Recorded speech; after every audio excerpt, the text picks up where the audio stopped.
The element, what causes the government, Peter Schiff, hold on, you're on Peter Schiff. Remember, the government is incapable of bailing out anybody because they don't have any money. All they can do is print it, which means they socialize the losses among all the holders of U.S. currency. There is no free lunch. Well, but that's what a bailout. That's what a bailout is.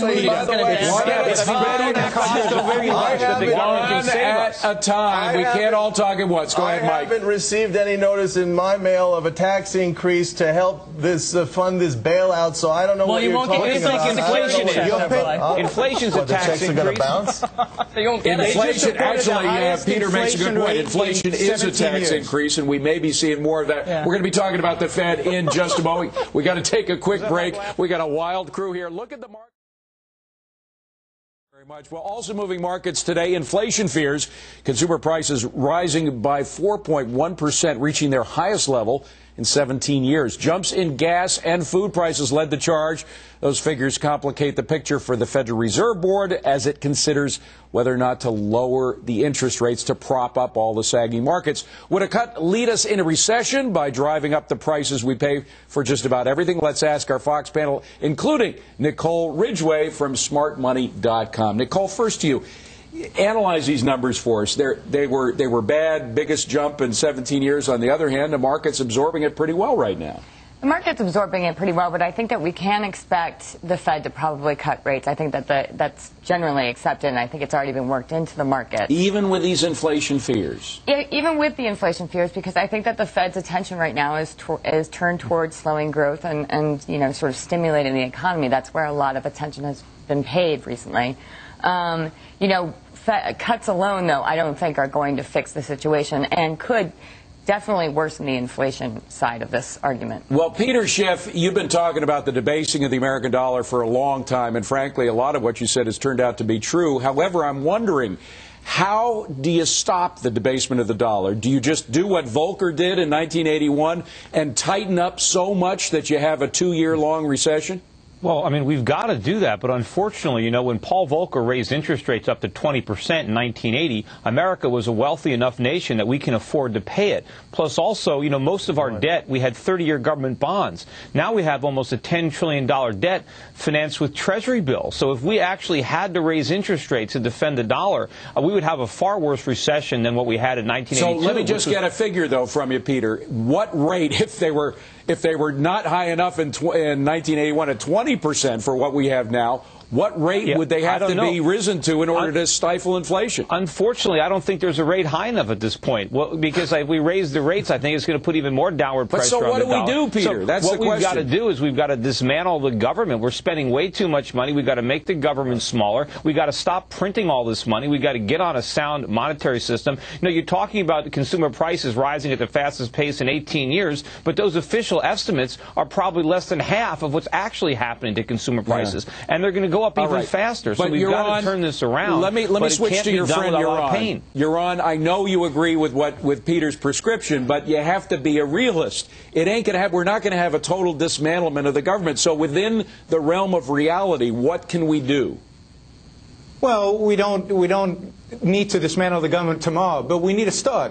We need to start cutting government spending. We need to start dismantling the regulatory state. We need to start taking those measures that long-term are going to secure this economy and start us producing wealth again. Cutting interest rates is just going to fuel inflation.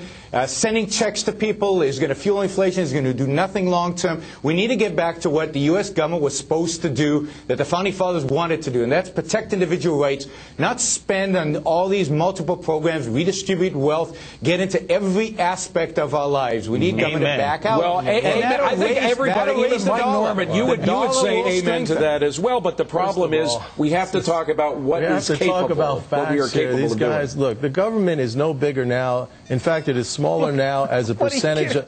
Hey, Peter, can I speak here?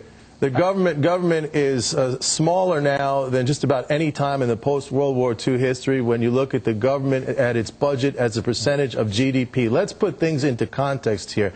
In terms of regulation, we are the least regulated country on the face of the earth. In terms of wealth creation, there is no other country, and there has never been a country in the history of the world that has created so much wealth as the United States, and it continues to be the case. Yoran, you said something earlier about, we're losing business because of Sarbanes-Oxley. Sarbanes-Oxley has been a benefit because it has made companies become more transparent. Wait a second, Yoran. Economy. Many companies themselves are thankful of Sarbanes-Oxley because it has forced them to look within their own operations and see what exactly their accounting is like before they did not know. Yoran, go ahead. I mean, that's completely ridiculous. If you talk to CEOs, if you talk to businessmen, what they tell you is that the cost of their companies, this has cost tens and hundreds of millions of dollars to American businesses. The net cost to the U.S. economy is at least $1.5 trillion by conservative estimates. This has been one of the most wealth-destroying pieces of legislation in the last 40 years. And going to the percentage of GDP, absolutely. Since the 1950s, unadulterated government keeps. That's nonsense, Mike. Talk to these guys. Run the numbers. Nonsense. I don't get know. Educated. One of the reasons capital. Hold on. Let me just ask Nicole if she could break this tie. Can you?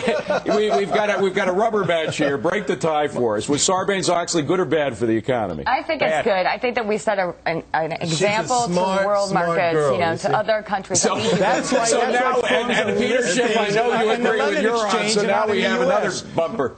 Right. Look, Mike, you can still recognize that we have a problem. You're trying to make this into a thing of patriotism, talking about how great everything is. Are you telling? You try to turn it into how bad everything is. I deal in facts. You deal in fantasy. Hold on. Get to your point. Hold on, gang. Without the birdseed, gang. Peter, get to your point, please. Okay, go ahead. Mike he's got to unwrap the flag from around his face so he can see. The birdseed, get to your point, Peter. America was a great country when we produced and when we saved, when we had low taxes and low regulation. That country doesn't exist anymore. I'd like to get it back, but I'm not going to pretend that everything is okay just so it sounds good and I can pretend to be a patriot. But at the same time, Peter, what you got to admit is what we have going for us. We do have extraordinary workers in the United States. We have, by the way, more people. Hold on. Excuse me. Let me just say one thing. We have more people trying to get into this country, dying to get into this country than any other country in the world. What made America so great was not that Americans were better than anybody else. All right. Hold on. What made our country great was because we had limited government.